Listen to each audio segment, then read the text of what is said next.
Take 1, canal do Clóvis, um novo apresentador. Bom dia, boa tarde, boa noite. Não. De novo, mais energia.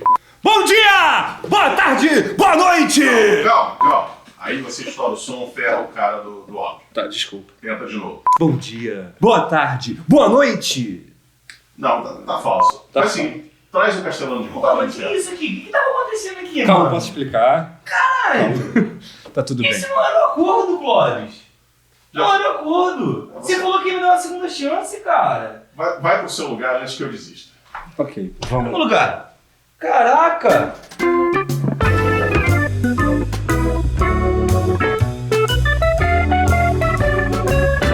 Você é um traíra, cara.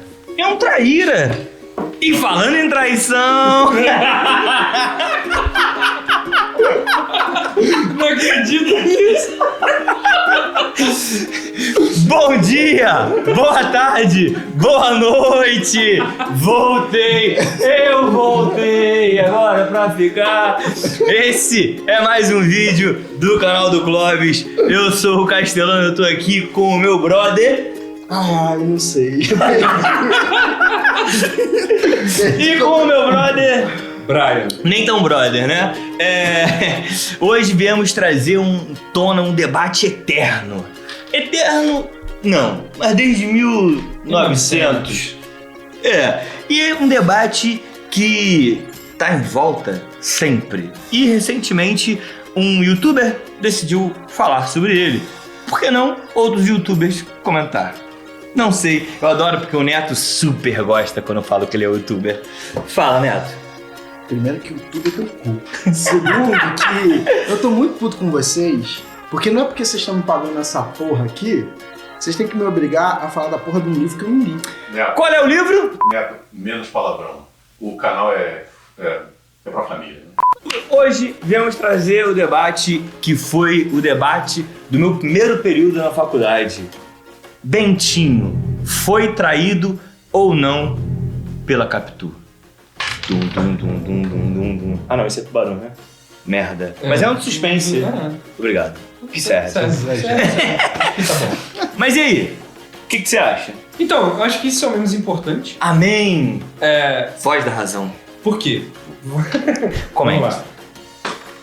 A questão é, como é que essa discussão é tratada pelas pessoas, né? Eu acho que o legal é isso, assim. Como é que ela é requentada pelas pessoas e quando as pessoas trazem ela à tona, isso revela mais das pessoas do que da discussão do livro propriamente, né? E assim, o debate eterno aí de que Capitu traiu ou não Bentinho, na verdade é uma questão mais ampla, porque qual é essa potência que a literatura tem de ficar se atualizando o tempo todo, né? Ou tem obra que já acaba ali de vez, ou tem obra que sempre vai mudar de ponto de vista. Eu sei que parece meio tosco falar assim, mas a ideia toda eu acho que é pensar. O livro, numa nova sociedade, tem um novo olhar, mas é a pessoa que traz esse olhar, é o livro que muda diante da sociedade. Como é que fica essa relação, né? É interessante isso, não tinha pensado nesse debate, pode falar, Neto. Você pode pagar um doutorado pra mim? Fazer essa pesquisa. Só fazer essa pesquisa aí. Mas eu acho que tô mal isso... me pagando pra estar aqui. Isso é muito aberto. Mas eu acho que é interessante, porque a maneira como a sociedade vai ler aquela obra vai mudar de acordo com o tempo. Eu acho que Capitu não traiu, mas deveria muito ter traído o Bentinho, porque ele é muito pau no cu, não pode falar. Qual é o outro termo? Otário. Mas eu acho que o livro ele traz umas perspectivas. Perspectivas. Não era pra falar isso? Não entendi qual o problema. Também não entendi. Eu só te imitei.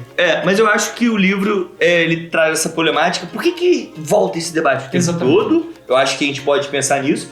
Mas eu acho que a gente tem aí um outro texto do Milor Fernandes que é interessante. Que eu não lembro a data do texto, mas foi na década de 90, salvo engano. Foi por aí, 97? E não sei. Porque tava na pauta. O Neto tá. Que ele traz uma seguinte abordagem, ele traz citações que estão dentro do texto e ele levanta a seguinte hipótese: o ciúme do Bentinho, do Bento Santiago, não era da belíssima Capitu. Era do Escobar. Era do Escobar. Caralho, eu realmente não sei do que vocês estão falando. Quem é Escobar, cara? Então, teria sentido que você lesse lá o que a gente publicou lá no nosso arquivo confidencial. Ok. Mas sem problema, sem problema. Neto vai ser o contraponto, né? Ah. Interessante. Eu Vai. tenho uns questionamentos já aqui. Então Vai, já lança. Manda ver. Não, continue, depois eu vou. Não, vai lá, eu esqueci o que eu ia falar.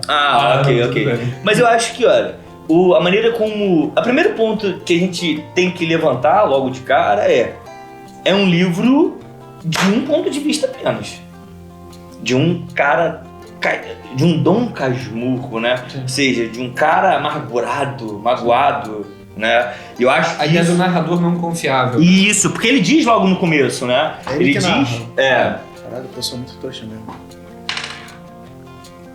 Todo mundo confiando no cara tá falando, ele é o próprio narrador. E ele é o próprio narrador. E, Neto, caraca, o bom é que eu vou poder explicar diretamente pro Neto. Aula. Aula. Neto, olha que doideira. O cara... Eu dei as costas pro Brian. Tudo bem. Olha que doideira. O cara é o narrador. Ele é o Dom Casmurro e ele diz não ser um narrador confiável. O cara ainda bate a planta de cara e o povo tá acreditando. Tem gente defendendo que ele... O que nem acerta a deveria. história. O que nem deveria trazer esse debate. Eu tô achando muito boa a cara do Neto. O Neto tá muito no foda-se aqui, tipo... Por que a gente tá fazendo esse vídeo, né, cara? Pois é. Mas é porque é interessante tratar sobre esses temas, porque a gente acaba tratando sobre a temporalidade Sim. de um livro, né, cara? É. Que vai completar o quê? 200 não, Não, calma 100... 119 anos. Tem 119 anos, Você né? fez letras mesmo. Não sei fazer conta, é uma merda isso. Mas aí a gente tem que pensar.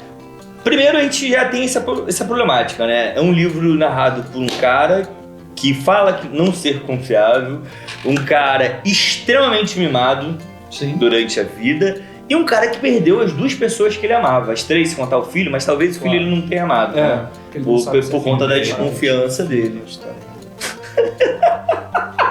Faz um resumo da história, Brian. Então, o Bento, ele desde criança conhece Capitu, né?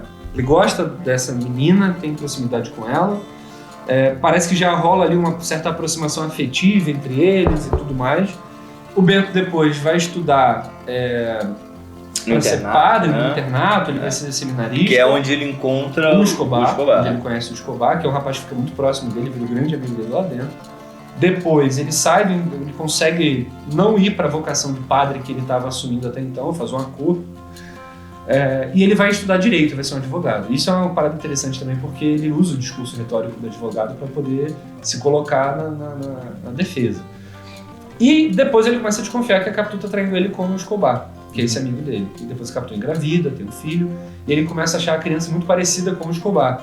Depois o Escobar morre, e a Capitu chora muito, e ele acha isso estranho, ele acha que uma pessoa que era só uma amiga, né, do Escobar não deveria sentir tanto pela morte dele. E isso deixa ele nessa dúvida, mas para ele tá muito certo de que ela traiu ele, porque ele acha a criança muito parecida com o Escobar. Quem fica com a dúvida é a gente, porque quem sabe da história é o narrador, quem conta a história é o narrador, e ele não tem confirmação, ele tem indícios que ele vai coletando ao longo do livro. Ao longo do livro não, o livro nem é sobre isso, né? Isso acontece no final do livro, vamos dizer. Mas aí que tá, eu acho que o grande debate que a gente pode fazer sobre esse tema é como é que essa personagem Capitu entra pra história por ser essa mulher pretensamente, assim, ou não adulta. Com olhos de ressaca, né? Essa descrição. E saindo do livro é pensar, assim, como é que nós nos debruçamos sobre uma história de possível adultério e isso fica sendo esquentado o tempo inteiro pelas pessoas, talvez porque a gente tenha muito apego pelas histórias domésticas, né? Acho que tem essa coisa da preocupação com a vida privada das pessoas. É um pouco isso que eu acho que o livro está trazendo, assim. Ou seja, uma questão muito a gente doméstica. fofoqueiro, é isso que você tá falando. Por aí. E principalmente quando a mulher ela está sendo colocada como a Deixa eu possível vilã da aproveitar que sou história. outro pra fazer que nem um jogo. Vai. Então, Como é que pensando aqui rapidamente. Sim. Primeira coisa, fazer a minha culpa. Eu li Dom Casmurro, mas li Memórias Póstumas de Brás Cubas 2 vezes aí, ó. A Pra gente não tá compensar. falando desse livro, né? Tudo bem. Ponto 2. Como tá mesmo, caralho? Ponto 2. Apesar de nunca ter lido Dom Casmurro, já ouvi tanta coisa que eu acabo lembrando de pontos que eu vi alguém comentando, uma discussão, a história já é meio que Famosa, conhecida. Você acabou de me lembrar de coisas que eu já ouvi. Sim. Lembrei de uma coisa que eu vou comentar já, que eu lembro que norteou uma discussão que eu presenciei sobre. Eu não lembro dos outros pontos, quando eu lembrar eu vou montando, vou falar logo dessa parte. Eu lembro que em um momento, né, o personagem Bentinho, ele assiste uma obra de Shakespeare, Otelo, que tem um rolê parecido. Eu acho que ele fica obcecado com... Exatamente. Então, assim, ainda tem essa possibilidade dele ter colocado na vida dele uma coisa que ele ficou obcecado artisticamente, né? Então, assim, é um livro com várias discussões, né? Sei lá, primeiro comentário que eu quero fazer... Primeiro não, já fiz vários comentários aqui, mas assim... um outro comentário que eu queria fazer é que, porra, a gente tá em 2019... mais uma vez, discutindo Dom Casmurro, porque um carinha aí teve um semestre de Machado de Assis e tudo mais, mas tudo bem. Por quê? Machado, de fato, é um dos nossos maiores. Né? Não é um dos nossos maiores, eu acho que se bobear é o nosso maior, né? O Bruxo de Cosme Velho tá aí mostrando que um livro escrito talvez no início do século XX ou no final do XIX, que eu não lembro datas, não são comigo. 1919, mas em 2019, sendo discutido, Trend Topics do Twitter, exatamente. Sacou? E assim, caralho, traiu, não traiu, Bentinho, eu acho isso fantástico. Não, isso mostra essa questão da temporalidade, né, cara? Não importa, esse é um livro que é tão forte, é tão marcante, que fica na vida das pessoas. Ah, mas fica uma parte, como a gente falou, que não é o mote do livro, não é a parte mais importante do livro. Mas quem disse que não é a parte mais importante do livro?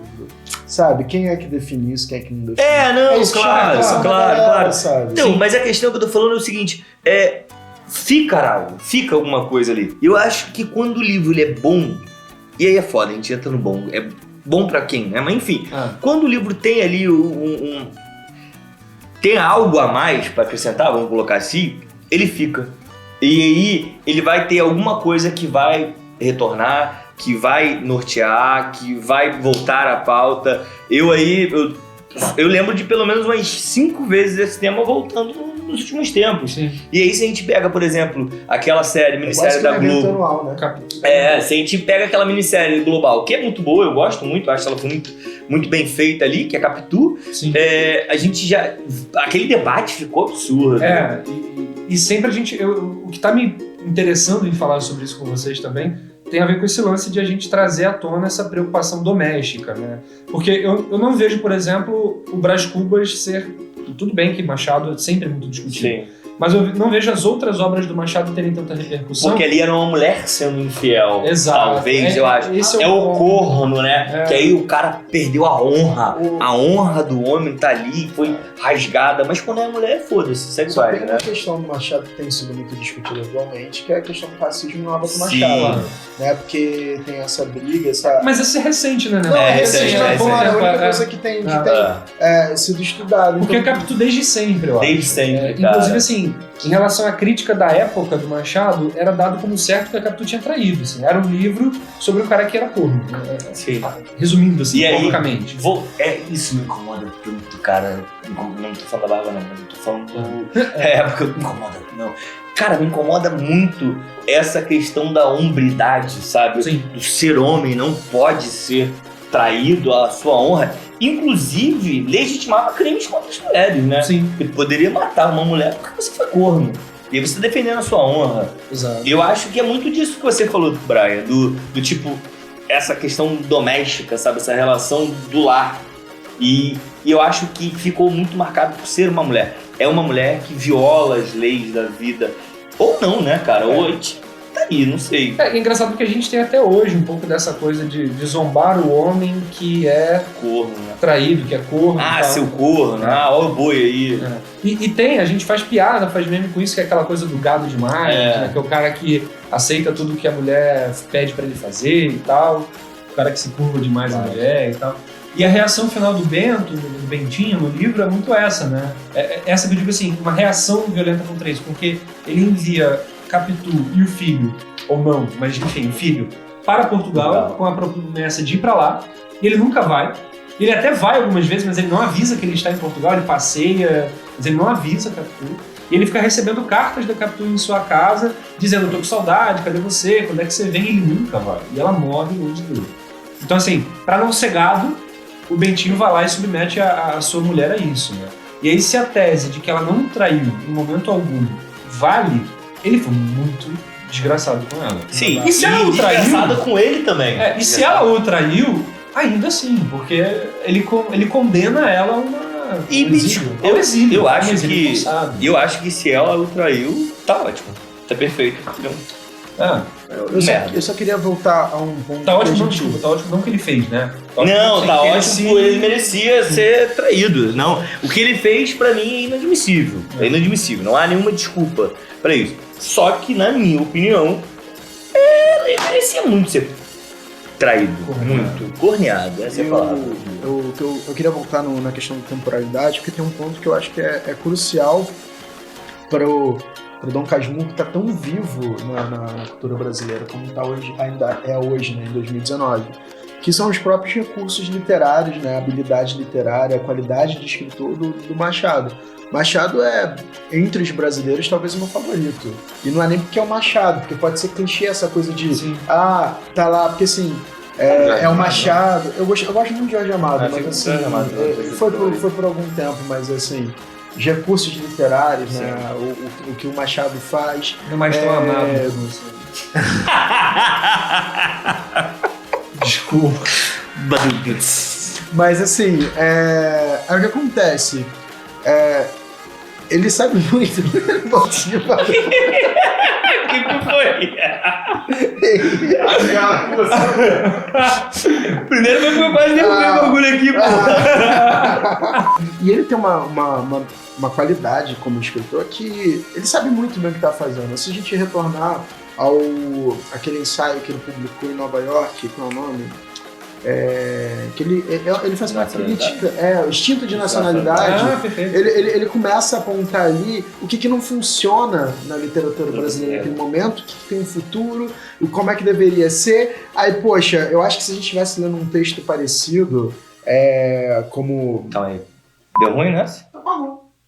Eu senti o clique. A única câmera certa é aquela lá. Pode ir. Caraca, bate muito forte, cara. Caralho, fudi minha mão, porra! O Machado era um baita escritor, né? E ele sabia muito bem o que fazia. E quando a gente retorna ao ensaio dele, que foi publicado lá em Nova York, né? Internacional, já nem naquela sabia época, que esse texto Eu também não sabia, não. O instinto de nacionalidade, né? Ele fica ali apontando, comentando, fazendo uma crítica de fato da literatura brasileira até aquele momento ali, o que funcionava, o que não funcionava, o que era bom, o que precisava. E o mais louco disso é que tudo que ele comenta, ele não fazia, ele começa a fazer e dá certo. Tanto que, tipo, a gente tá aí discutindo, então...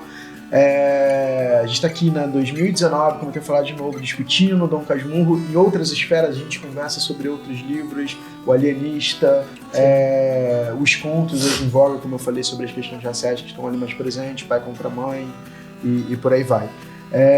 Então assim, lógico que a gente nunca sabe quando cria alguma coisa o tamanho que isso vai ficar, mas eu aposto muito que boa parte dessa longevidade, né, do Dom Casmurro também tem muito a ver com a qualidade dele enquanto escritor, enquanto crítico, saber o que estava fazendo, porque assim, ele traz que por mais que a gente saiba que ele vivia ironizando a burguesia brasileira em seus romances, mais que nos contos ele tem a pegada mais racial, às vezes um pouco mais irônica, mas ali, nos romances ele tá sempre ali fazendo essa crítica, ele não é panfletário, então suscita várias discussões, tem esses questionamentos, porque ele, como homem negro, naquele tempo não falava explicitamente de racismo e tudo mais. Onde é que eu tava? Então, embora tenha toda essa discussão, porque ele tava sempre ali jogando as coisas, armadilhas pra... Sim. Então, eu acho que muito da longevidade tem a ver com os recursos literários dele, que ele escolhe, as escolhas que ele faz. Eu acho que o fato desse debate perpetuar até hoje é extremamente do talento dele. Sim, Está ligadíssimo ao talento do cara. Se ele não fosse alguém talentoso, esse debate não passaria, porque ele deixa muito claro que traiu ou que não traiu.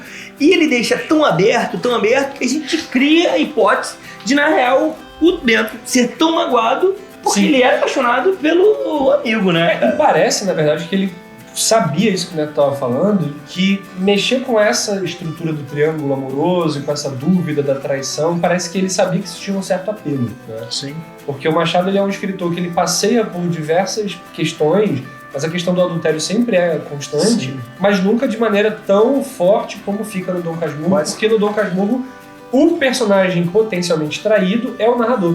Coisa que em outros casos até pode acontecer, mas não acontece com a mesma interrogação que fica no caso do Bentinho. Né? Você ter mencionado isso faz lembrar que em vários momentos, ele ter falado de você ter mencionado o fato de o adultério estar sendo presente, me fez pensar agora na possibilidade, uma coisa pra gente pensar, que pode ser, né, um ensaio até chegar no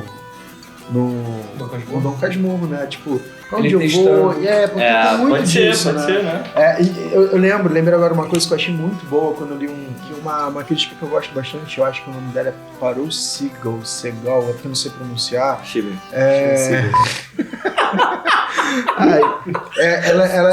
Foi mal. Ela faz um review uma resenha muito boa. Foi muito boa a tirada. O Steven Seagal escreveu essa Machado. Isso seria muito peculiar. Muito peculiar. Mas Foi mal, enfim, foi mal, o desculpa. Steven Seagal estava escrevendo sobre. Vai ser impossível. Pode ir. Ok. Pode ir que tá doendo o maxilar.